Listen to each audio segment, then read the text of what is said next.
You jelly? 誰にも出せない答えが僕の中にある鍵気がかり届け Fly up high again. In case it hasn't been wrecked into your skull with many countdowns on this subject, characters in video games are one of the most important aspects of a game. There are many reasons why characters can be memorable, whether they're just fun to watch, or who are just complete pricks that you want to kill. In the case of this countdown, there are many characters that I love to hate, and others that I just flat out hate. So this top 5 is going to be on those two subjects. Just a few things before we begin. 1. This is just my opinion. 2. Characters I love to hate are indicated to be very well written, while characters that I flat out hate have qualities that make them despicable and annoying.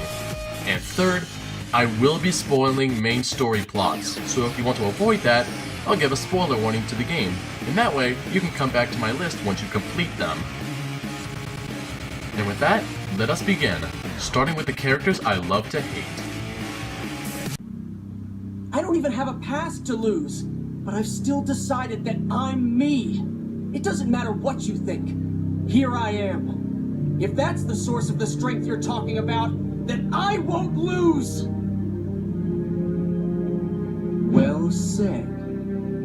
I will make those words your last replica! To start off this list, let's look at the first installment of the Zero Escape series. 9 hours, 9 persons, 9 doors. Unlike other visual novels, 999 is stupidly complex and explaining it all is very complicated, so I'll do the best I can. With that, we have the main antagonist of the game, Ace. At first, Ace is incredibly chill and wouldn't cause any trouble, but seems to be a little too trustworthy. In one of the multiple endings, Clover is found dead, and in the save Junpei opened were facts revealed about a first nonary game 9 years prior. The game involved young siblings that was ran by a company named Cradle Pharmaceutical, and the CEO being someone named Jentaro Hangu. It was concluded that members from the second nonary game, including Zero, who is actually Akane, were involved in the first game. Hangu is later to be revealed as Ace and had an ingenious plan.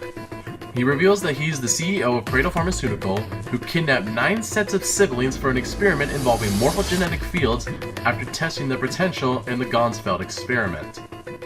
Hangu's desire was to understand the morphogenetic fields to try to cure his prosopagnosia, a facial blindness disease in which people can't tell the difference between faces.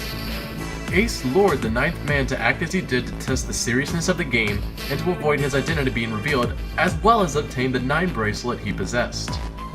Thus, Ace has killed the other board members of Cradle Pharmaceutical, including the 9th man, the man in the captain's quarters, and the decoy snake. His 180 in personality makes him cold, intimidating, and just a complete dick in general. Conclusion? Ace was responsible for setting up the Zero Escape series. With his personality, backstory, and motivation for killing several individuals, Ace has become one of my favorite villains in gaming, hence why I love to hate him. Well said. I will make those words your last replica! Now onto a shift for a more comedic villain. Now wait just a second. Huh? Did you hear something? I said wait just a second. You've got to be hearing things.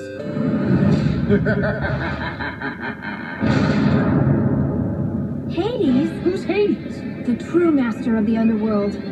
Sorry to keep you waiting. Oh, you glorious bastard, you. I honestly did not think I would love Kid Icarus Uprising as much as I do today. One of those reasons is the villain of the game. The Lord of the Underworld himself, Hades. It's absolutely rare to see a villain this entertaining. In short, Hades knows he's a villain, he loves it, and makes us love it as well. Uprising's writing is already glorious as it is, with humor around every corner and fourth wall breaks everywhere. but then Hades has to go and steal the show. He takes such joy in spreading misery wherever he decides to go. Hades is the one who not only set up the events of Kid Icarus Uprising, but the entire Kid Icarus franchise as a whole. Let's list off the reasons as to why. 1. He merely resurrected Medusa to act as a puppet ruler. 2. He tricks the humans into thinking that the mythical wish sheet was taken, causing a massive war to break out on themselves. And 3. He's been profiting off the wars against the underworld army forces of nature, the Arm, and the Chaos King by using the souls of slaughtered humans to add numbers to his forces. What? What the fuck? So no wonder Hades is so popular. He's evil and entertaining. He's such a troll that he'll go out of his way to get a cheap laugh on Pit, Palantina, or Viridi. Hades is that special kind of douchebag that people love for his humor and love to hate him for all the shit he's pulled. Hades is certainly one hell of a villain. That's weird. He never showed up a single point in that entry.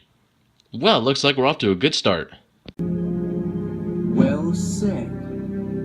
I will make those words your last replica! One series that I can call one of my favorites is Ace Attorney. Similar to Kid Icarus Uprising, this series is well known for its witty writing and, like 999, complex stories and characters.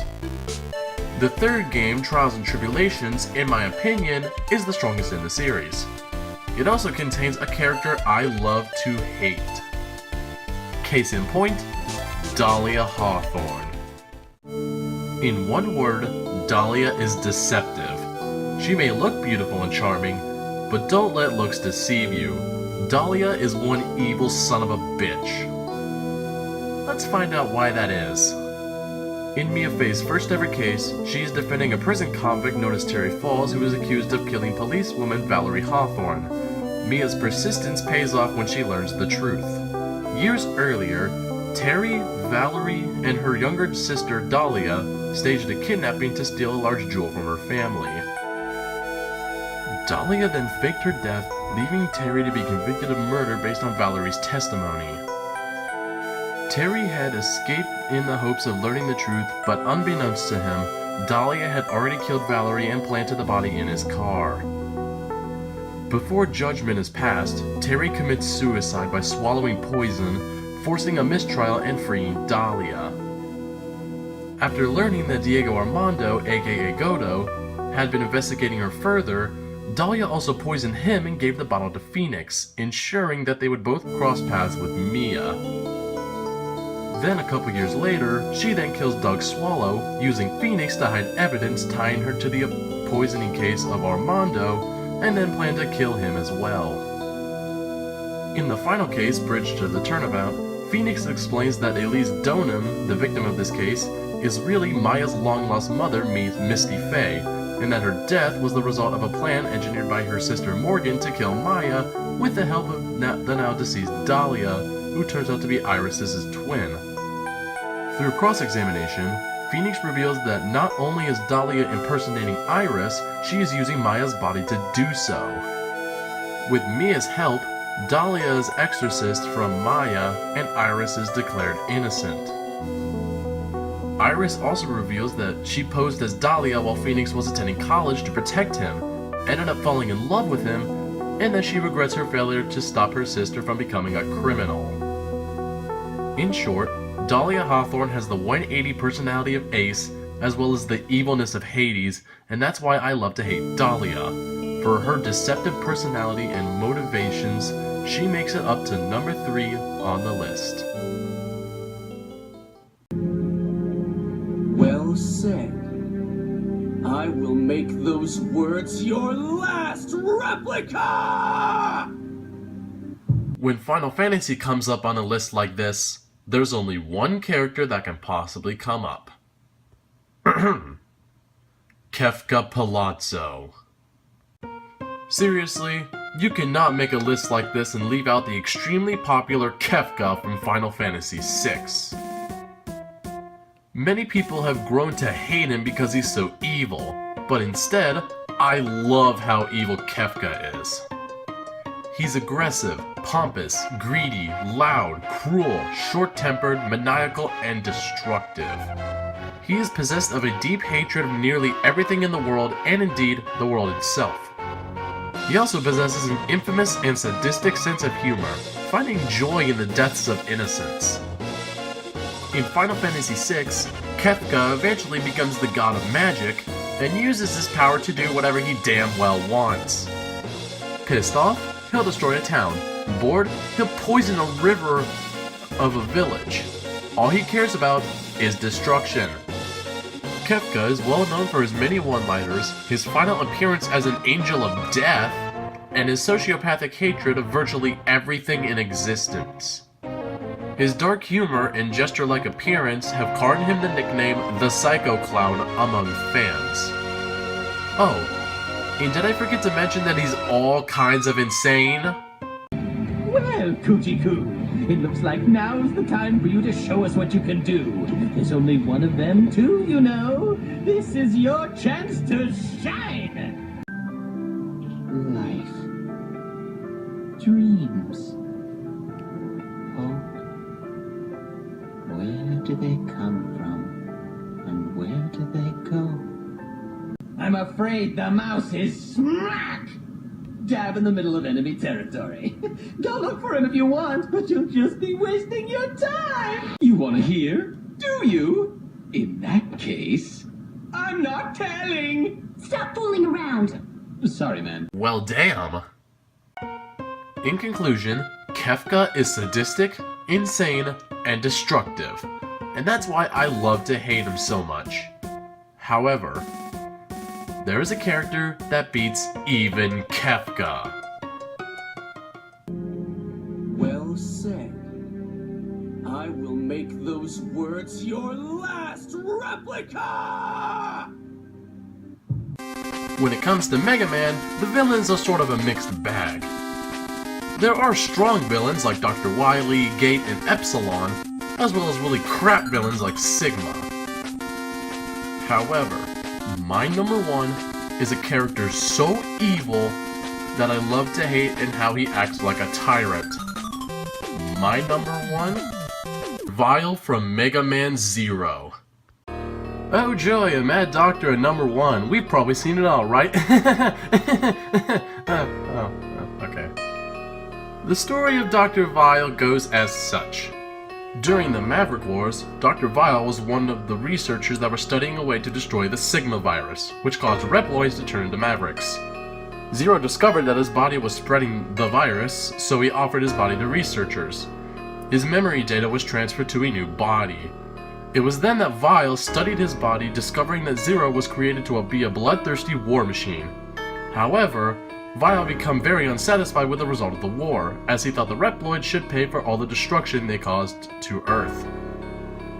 Vile then cursed the Mother Elf by putting the Sigma virus data into her, turning her into the Dark Elf. Next, Vile took the original Zero's body and modified it, thus creating Omega, who could absorb the Dark Elf to maximize his own power.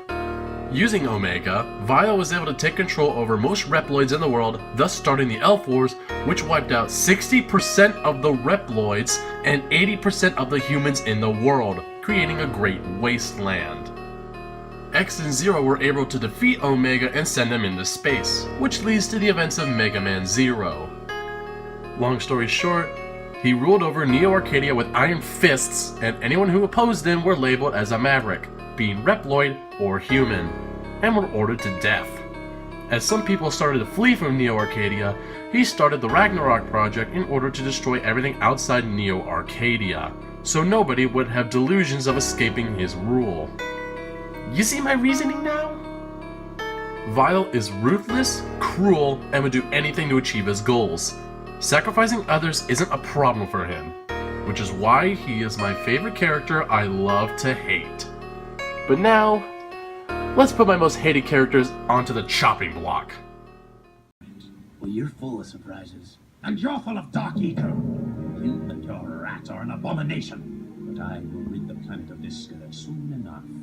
pure light will rule the universe, and I will be the bright light that shines to every corner of the world and destroys all shadows. Excuse me, Count Vulgar. It's Vega. Yeah, whatever. Alright, I already know a lot of people have rambled on this guy for being so hated, so I'm just gonna briefly go over why Jasper Bat Jr. is one of the most hated characters of all time.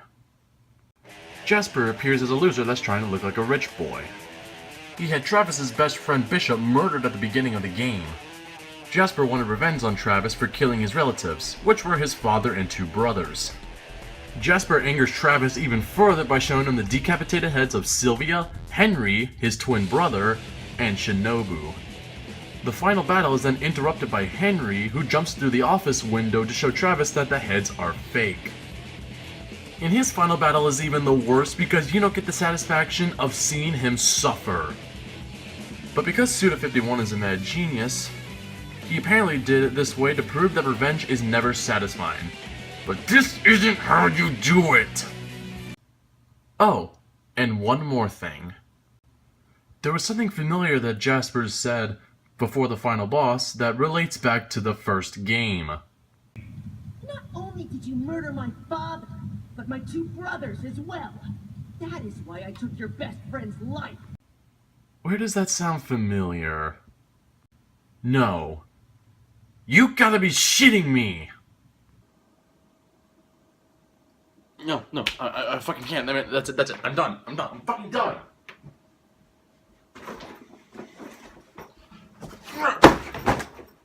Out of my house.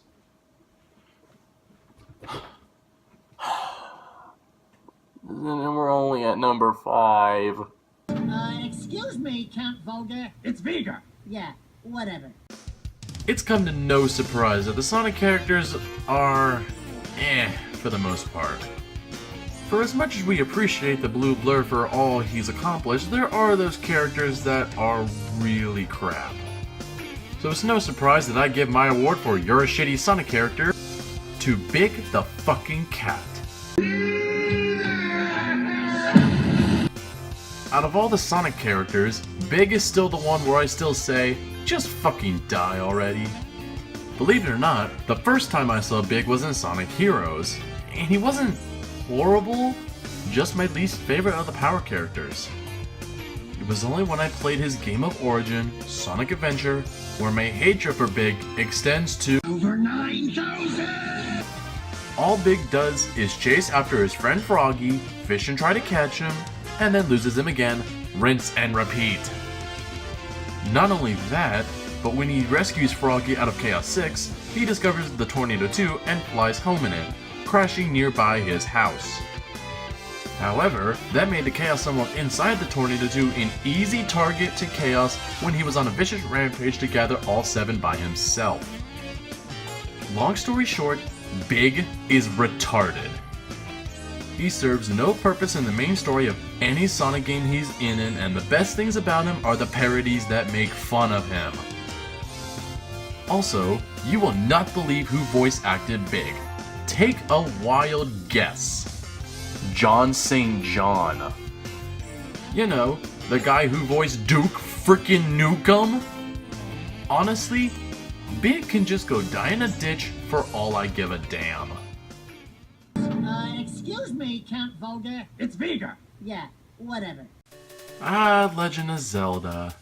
For as perfect of games you have, I can just gush over you right now, but if there's one thing that I can say is severely flawed, is your miscellaneous characters. Plenty of miscellaneous characters in the Zelda series aren't exactly the greatest.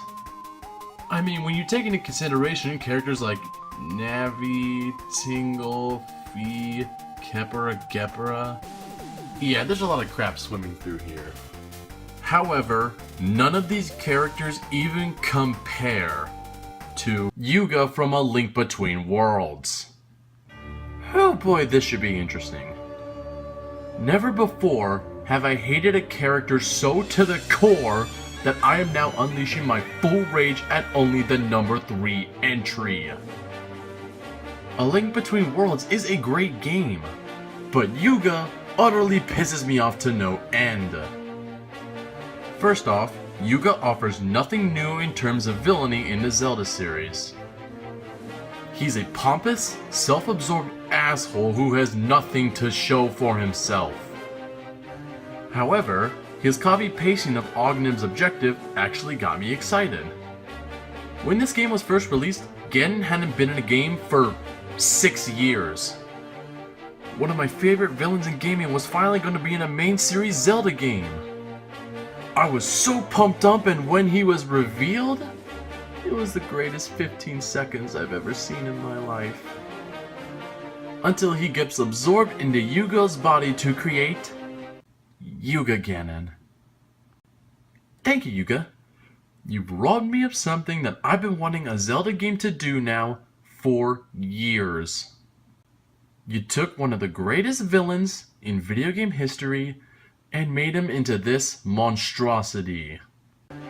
Surprisingly, I got excited again. As you progress through the game, a new female villain emerges in the form of Hilda with her motivations towards Lorule. Once you reach the throne room in Lorule Castle, Hilda reveals that Lorule had its own Triforce, but cannot exist without its power. With a kingdom slowly dying, she swiftly snatches Zelda's Triforce of Wisdom and Link's Triforce of Courage. Basically, for this parallel world Zelda to be the mastermind behind everything sounded like an awesome concept that I wanted to see much more of. But we don't get that. Yuga betrays Hilda and fights you as the final boss. Just my bullshit luck. You've already robbed me of a famous villain, why not rob me of an interesting villainous concept that I was looking forward to seeing again? I absolutely hate, despise, and loathe this character. He can rot in hell as he is a putrid sack of shit. And to think, we still have 2 characters remaining. Excuse me, Count Volga. It's Vega! Yeah, whatever. Back into the world of visual novels, let's take a look at the Professor Layton series. All these visual novel type games are excellent, more specifically, The Unwound Future being one of my favorite visual novels, period. From the breathtaking storyline to the clever puzzles to the outstanding soundtrack, this game gets it all.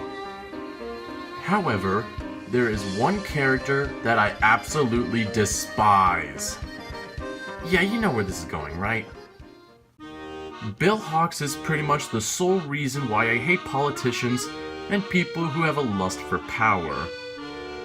However, most of his actions take place prior to the events of the game, but it was enough for me to hate him with a fucking passion.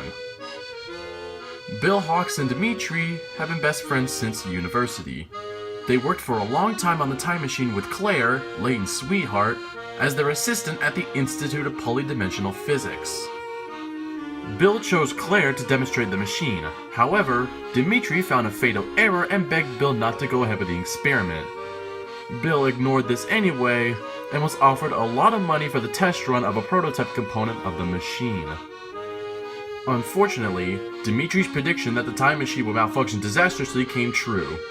The time machine worked for a split second, but overloaded and exploded with enough force to destroy half the laboratory and the apartment building next door. The explosion also killed Claire and many people inside the apartment block, including Clive's parents, and left Bill badly injured. Once he made a full recovery, however, he sold the details of the machine's power source to the corporation and received his boons, using it to become Prime Minister of the United Kingdom. This leads to the events of Unwound Future, where Dimitri and Clive capture Bill and several other scientists to create a new time machine to save Claire. However, Clive had his own plans to use a giant mech to just trample over London. And when they are spoiled, Bill has Clive arrested immediately. Before that though, both Dimitri and Clive regret their decisions and accept their mistakes. But Bill just has Clive arrested, saying that criminals are the worst scum in the world. In short, Clive lost his parents, Dimitri lost his life's work, And Layton lost Claire in one of the saddest scenes in video game history, all because of the selfish acts of Bill Hawks. And the worst part? He feels no remorse whatsoever. It's people like this that make our society completely screwed. Bill is a stubborn, greedy, and unpleasant man who tends to ignore others' opinions. Thanks for bringing that out on us, you bastard. And at least Inspector Chelmy decides to wreck Bill Hawks savagely. Yes, people can often be so blinded by their own motivations that they lose sight of the damage they do. But criminals aren't the only blind ones. However, there is a character that beats out even Bill Hawks. Excuse me, Count Volga. It's Vega! Yeah, whatever. Alright, I've made it this far, and now, time to pay it full. In order for a character to be number one, he/she has to combine those traits about horrible video game characters. Self-centered, worthless, selfish, and have a terrible final battle. And this character comes from one of my favorite RPGs. Let's get this out of the way. It's King Garen from Fire Emblem Fates.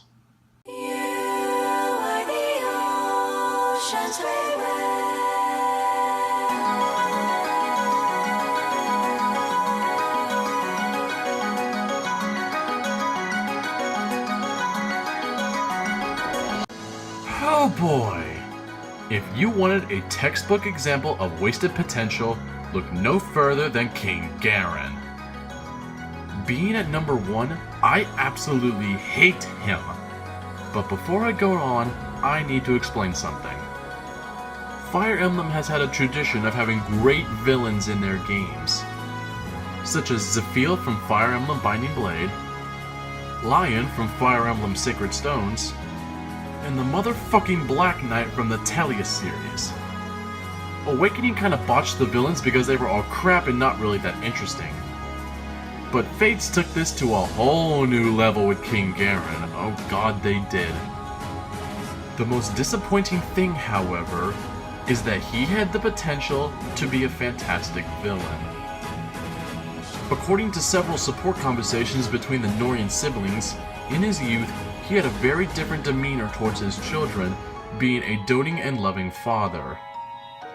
However, he also frequently indulged in his rather harmful passions, did not take responsibility for his actions, and never could leave a woman he'd once loved. As a result, his many mistresses began jockeying for his favor, often turning into violence in the process. It's thought that this unhappy family life is what eventually hardened him into the person he is at the start of the game. Ooh, that perfect transition! Personality-wise, Garen is portrayed as a ruthless, mean, cold-hearted man that has no mercy for anyone who does not please him or dares to defy him.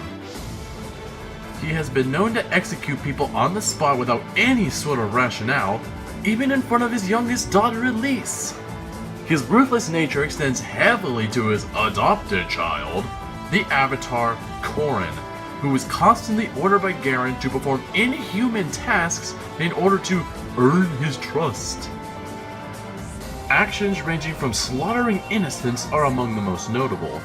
His children either reluctantly follow through with orders or to find ways to limit the damage, showing that they have mercy, but they never outright defy him because they would kill them on the spot. He has also expressed cold detachment to Azura, his stepdaughter, through his second wife, going so far as to refuse a prisoner trade between Corrin and Azura. He has little trust in his subordinates. Though he orders Iago to kill Corrin repeatedly, he considers him nothing more than a foolish pawn. And there is one more thing that seals my hatred for Garen. You see, there's a reason why Lord Ryoma wants Corrin back. Corrin was born in Hoshido, but was then captured by Nor after the death of King Sumeragi. So yeah, Corrin witnessed his own father die right in front of him, as well as being kidnapped by Garen himself. Oh, he also witnessed his mother die too! You see, Garen gave Corrin the sword known as the Ganglari. When he was right in front of Queen Mikoto, Garen sets up that scheme with the putrid sword that ends up killing Corrin's own mother, as well as the Queen of Hoshido. So what do you get when you add everything up that I've raged towards? You get a character of wasted potential, as well as a one-dimensional asshole who cares about no one else but himself. He's a dick to his kingdom, he's a dick to other kingdoms' leaders, and he's a dick to his siblings. Every other character on this list has at least one redeemable quality. Whether it's Jasper's role as a villain, or Yuga's ability to get me excited twice before being let down. But Garen? I can't find any quality that I like about him, which makes King Garen my most hated character of all time. I'm FB Smash Bros, and I can honestly say that I love these games with all my passion, but these are just characters who rub me the wrong way. If only I could borrow Dio and I'd be just fine, but, as many people would say, you don't get what you want.